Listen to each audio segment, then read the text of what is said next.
Alright, we're going to look at section 3.3, logarithmic functions and their graphs. And so the first thing that I want to talk about is what is a logarithmic function?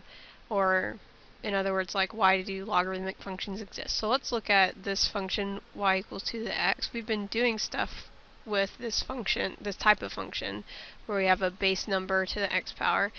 If I graph that, it has this curve right here, like what we've got drawn. And back in section, or in chapter 1, we talked about that we have things that are inverse functions, that if this function passes the horizontal line test, that it has an inverse that's a function. And what happens with inverses is that whatever the graph is reflected over this line. And so how do we write that function for y equals 2 to the x? How do we come up with something that will be mirrored onto the bottom right of this graph over the line y equals x? Well, it turns out that we use logarithms to do that. So in this particular case, the inverse of y equals 2 to the x is y equals log with a base of 2 of x. And if you look, you can see that that really is a reflection over the line y equals x. I didn't really mean to get rid of that. And so basically this is how we relate the two things, that if we have an exponential function and we have logarithmic functions, one is the inverse of the other. And here at the bottom here, note that a common logarithm, that's what they use to say when we have a base of 10. So if they don't put a base at all, we assume that they've got a 10 there. And then a natural logarithm, if they put L in, that stands for natural logarithm, and that means that it's a logarithm with a base of e. And then the way you read these, you would read like log base e of x, or something like that, to actually be able to say what this is. So let's first talk about up here at the top, changing between logarithmic and exponential form. So if they give us a logarithm with a base of b of something and it equals, like, let's say y, we can rearrange that into exponential form.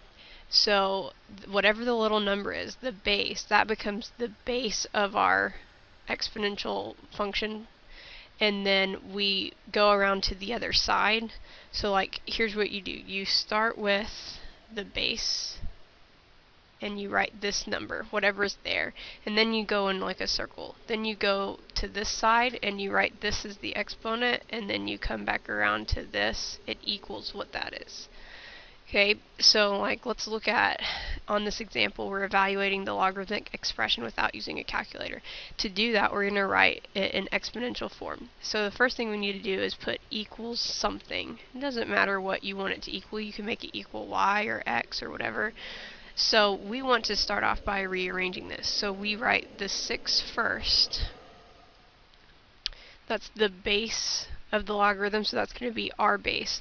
And then we go to the other side of the equal sign. So our exponent is x. And then we go back around to what was inside the logarithm, which was 1. And so we're trying to figure out 6 to what power equals 1. Well, anything to the 0 power equals 1, so we should probably say that 0 is our answer. Okay, and so that means that log base 6 of 1 equals 0. And then that's how we figure it out, is by changing it to exponential form. So let's do another one. And on each of these, we're going to set it equal to something so that we can rewrite it. So we're going to start with a base of 3. We come around here to x, that's our exponent. We're going to go here to 81. So 3 to what power equals 81? Well, one way of doing this is to rewrite, like on the right side here, 81 is 3 to what power? And if you aren't sure, you can just try a whole bunch of them, like try 3 cubed or try 3 to the 4th until you find it. It is 3 to the 4th is 81. And so if I have 3 to the x equals 3 to the 4th, what do you think x equals? It equals 4. So 4 would be our answer on this. So let's keep going. Now, the cubed root of 10. There's actually two things on this. First, like I said on the first slide, it's log with what's the base here. It's a 10 since nothing was written there. So we're going to set this equal to something like x. We start with 10, come around here to the x for our exponent, come around here, and we've got the cube root of 10. So we can't really rewrite 10 to the x as anything. That would be helpful, but we can write the cube root of 10 is like 10 to what power? It's like 10 to the 1/3 power. Cubed root is the 1/3 power. So that means that x equals 1/3. So 1/3 is our answer. ln of e to the third. So keep in mind that that's the same thing as log with a base of e to the third power, because that's what the natural log is. It's log with a base of e. So now let's rewrite it. So we start with this e, we come around here to the x for our exponent, come back over here and write e cubed, because it's whatever this is a logarithm of. It's of e to the third, so that's what gets written here. E to the x equals e to the third, which means x equals what? It would equal 3. And last, so again, this is like log with a base of e of 1 over the 4th root of e. So we're going to rewrite this as e to the x equals 1 over the 4th root of e.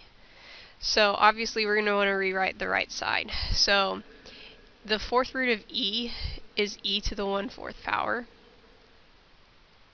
Okay, but I'm still not quite close enough. So now if I move this e to the 1/4 up to the top, that makes it e to the negative 1/4. So now I know that x equals negative 1/4. That's how we evaluate without using a calculator. On this next slide, we've got these basic properties of logarithms, and if you look up here at the top box, like this is kind of the most important one, because the second and the third box are the same things. They just used specifically common logarithms, so base 10 logarithms, and natural logarithms, so base e logarithms. But they're all saying the same thing. The first one on each one says that if I have log with some base of 1, then it equals 0, because anything to the 0 power is going to end up being 1. The second one is that basically if my base matches what my logarithm is of, then it equals 1, because if I have, b to the 1st power, then that is b. If we have our base and what our logarithm is of match, but then I have an exponent, like y, then my logarithm will equal y. And then if I have a base and then I take in the exponent a logarithm with the same base, then it ends up, it's like those cancel each other out. It's like we would basically like go, oh, those cancel, and I'm left with the x. Okay, and kind of like on this one, like it's like this part cancels and I'm left with y. And the same thing is true if we've got logarithms with a base of 10 or logarithms with a base of e. And so these examples say evaluate without using a calculator, and this is really using the very last property on each of these. If I have 7 to the log base 7 of 3 because the 7's match, I basically can get rid of that and say, oh, that is 3. So on this one, 10 to the log of 9, well, just remember that that's the same thing as 10 log base 10 of 9. Since the bases match, get rid of it, and it equals 9. E to the ln of 6, same deal. E and ln go together, like they cancel each other out, and so that gives us 6. So those are pretty simple.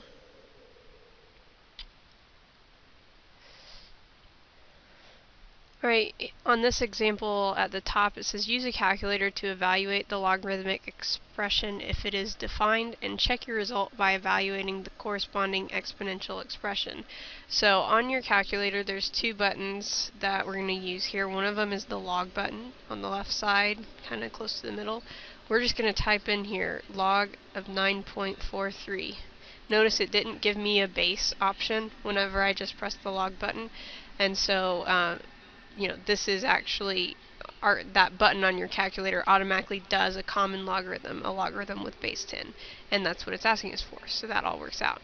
So we're going to press enter. That is 0.975 if we round to 3 decimal places, which we should. Okay, and then it says to check your result by evaluating the corresponding exponential expression. Well, if we remember, this is like a log base 10. If I rewrite this as an exponential expression, that's 10 to the 0.975. What do we get when we do that? Type that in on your calculator. 10 to the, and you can even use second answer and avoid rounding. Okay, 10 to the 0.975 is 9.43. So we just confirmed that what we got on the calculator was true. On part B here, type that in, log of negative 5.14, and press enter. Now it gives us an error. It says error non-real ants, and then it says quit or go to, and if you go to, it doesn't really tell you anything helpful. It puts it at the end of the parentheses. But because it says error, that's going to tell us that this is undefined. Okay, and so what it turns out, we're not going to be able to take logarithms of negative numbers. So let's think about what this means as far as an exponential equation. I would do 10 to the, let's say 10 to the what gives me negative 5.14. Well, doesn't it make sense that that's not defined? How can I get a negative if I have 10 to some power? Like, I'm never going to end up with that negative being there, because 10 to any power is still going to be a positive number. So that's why that ended up being undefined. Now let's do the natural log of 4.05, and that's the button below the log button. So ln of 4.05, and press enter. We get 1.399 for our answer, and so, okay, this was really our answer, but then we had to show the expression. So these are our answers. Now I want to show that this really is true using the corresponding exponential expressions. So this has a base of e, so e to the 1.399 equals what? So the e button, if you press second ln, gives you an e to an exponent. Let's do e of our answer, e to the, what our answer was. That gives me 4.05, just like it was supposed to. So that's how we're going to do the section where we're using our calculator. Next, we want to solve the equation by changing it to exponential form. So this is a common logarithm, so that's a base of 10. We want to rewrite this as 10 to the 4th equals x. Well, that's really easy to solve. X equals whatever 10 to the 4th power is, which would be 10,000.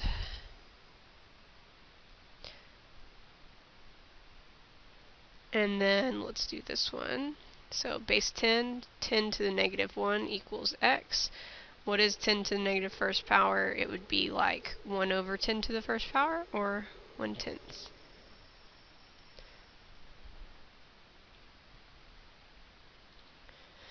Now let's talk about analyzing these graphs. So I graphed just log of x and natural log of x to show us what these would look like. And we already kind of had a spoiler as far as the domain goes whenever we figured out, hey, I can't plug in negative numbers here and get answers. So we can see from the graph that that really is the case. I can't get negative numbers. It's like there's a vertical asymptote here at x equals 0.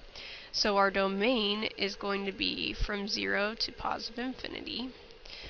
But our range, we have values down here at negative infinity. We can continue to go up indefinitely. The farther and farther we go right, the more up we're going to go. So it is, in fact, going to be negative infinity to positive infinity, or all reals. This graph is continuous, but it's only continuous on its domain. Like, I can't say that it's continuous from negative infinity to infinity, because it's not. It doesn't have values for over that. But I can say that it is continuous from 0 to infinity. Just like I can say that it is increasing from 0 to infinity, or increasing on its domain. Bounded. This one is not bounded, so that's different than our exponential one was, because bounded means that basically I have horizontal asymptotes, or a horizontal asymptote, or something that's stopping my graph. Nothing stops my graph down here from getting to negative infinity. Nothing stops my graph up here from continuing until positive infinity. Again, there won't be any extrema, any local extrema. And again, there's no symmetry. But we do have an asymptote. We have a vertical asymptote at x equals 0. And it will be at x equals 0 unless we shift left or right. And that will move that vertical asymptote if we shift left or right. Our end behavior using limits is going to be, well, let's first think about the limit as x goes to negative infinity, and then let's look at our graph. As I get closer and closer to negative infinity, oh wait, I can't. So that limit does not exist, and you don't even need to include that limit necessarily on your work. But I do need to include the positive infinity limit. As I get closer and closer to positive infinity, my x value is just going to keep growing, get closer and closer to positive infinity. Now let's do the same thing with the natural log. These are all going to be almost the exact same. It's still 0 to infinity. It's still, in fact, these are all the same. The only difference is between these two is what our base was. This is a base of 10. This is a logarithm with a base of e. And so if we have a base of 10, see how we are rising at this rate, and well, this one looks almost the exact same. Like, they do actually look like the same exact graph. So they are very similar. That base number is going to have maybe some effect on like how fast it's going up or down or whatever, but apparently not a whole lot, since we have a base of 10 and a base of 2.7 in the same graph. These are all the same things as on the first one. No extrema, no symmetry. So we're going to have to shift these just like we did with exponential stuff, and talk about vertical stretches and vertical shrinks and all of that. And we're only going to use, at this point at least, common logarithms and natural logarithms. So that's kind of nice. Let's take a look.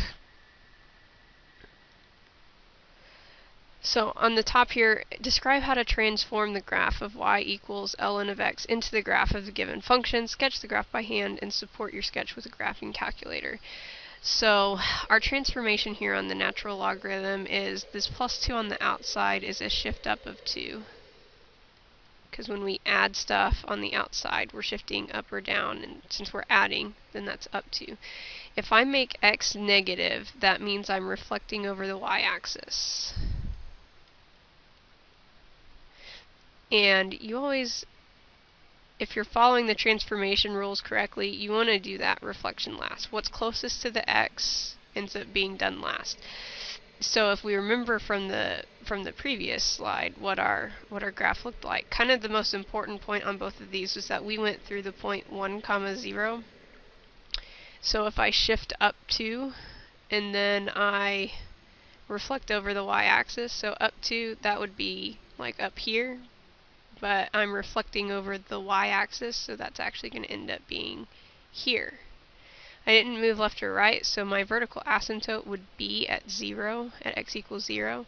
So this is just going to go down closer and closer to that, and in the other direction is going to slowly rise. Okay, and then we can check to see if that's really what it looks like on our graphing calculator. And actually, if you look at your graphing calculator is misleading, because on these graphs it'll have like this part, but then it'll just like stop.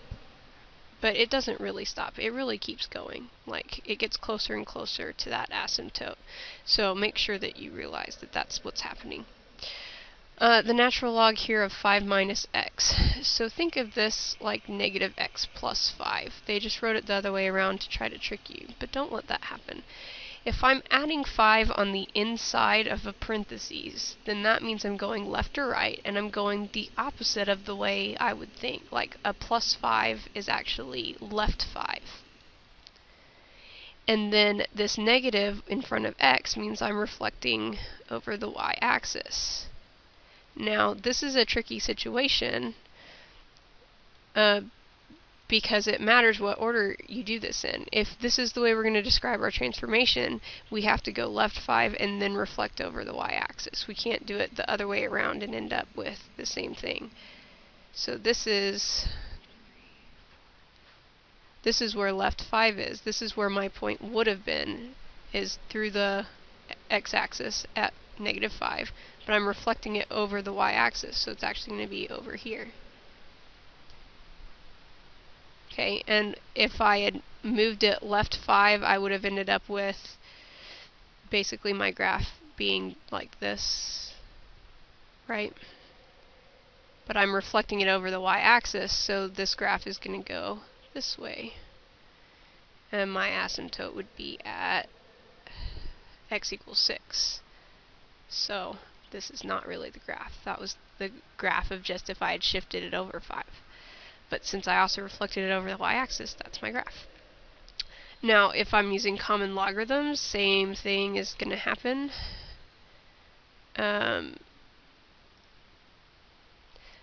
So this is kind of a complicated one. Both of these are. The negative inside, let's go outside to in. The negative here means reflect over the x-axis.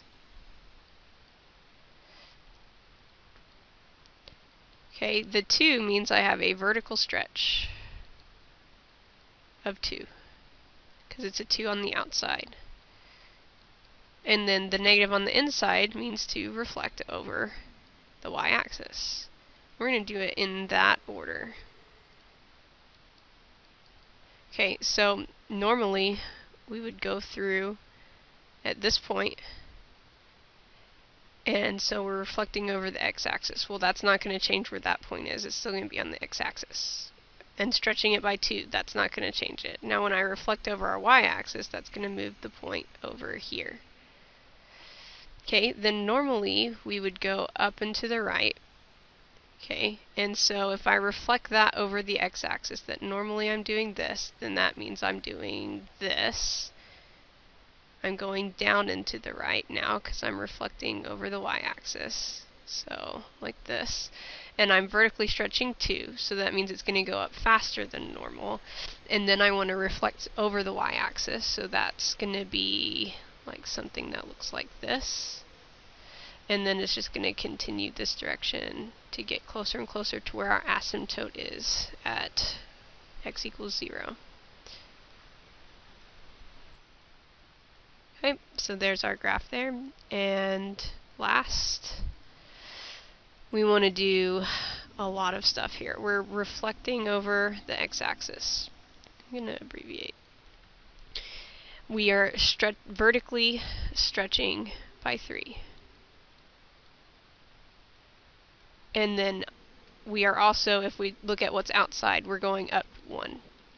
Inside, we have a shift left of 1. And then last, we're going to flip over the y-axis. So that's pretty crazy. So if I take what my point normally is, which is right here. Normally I'm here, I do this, and I do this. This is my normal graph. I want to reflect that over the x-axis. Okay, which makes that be down here, and makes that be up here. I want to stretch it, so that means it's just going to go down faster than normal. Okay, so I've done the first two, and what I have, the first two transformations, I've got this. Now, we want to go up 1. So that means that I'm going to be up here instead of down here. So up, it'll be like this. I also want to go left one, so really I want to go through here and do it. And remember, we are just sketching. We don't have to be, perfect.